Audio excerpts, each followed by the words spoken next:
విడిగా దారుణాతి దారుణంగా జగన్మోహన్ రెడ్డి గారు పేరు దోపిడీకి గురయ్యింది, లేకపోతే డబ్బులు తీసుకున్నారని చెప్పి అభియోగాలు వచ్చినప్పుడు ఏం చేయాలి అధ్యక్ష? డెఫినెట్ గా we have to do something.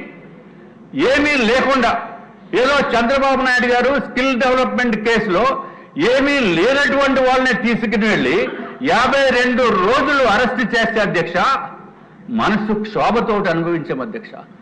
ఎందుకంటే వచ్చి పరామర్శిద్దామంటే రకరకాల ఇబ్బందులు మీకు తెలియనే ఉన్నాయి అధ్యక్ష. రాకుండా కూడా మౌనంగా బాధపడిన వ్యక్తుల్లో మేము ఒకళ్ళు ఉన్నాం అధ్యక్ష. మేము ఒక్కళ్ళే కాదు, అందులో చాలా మంది ఉన్నారు. బయటకు రాలేరు, ఇబ్బందులు, రకరకాల రీజన్స్.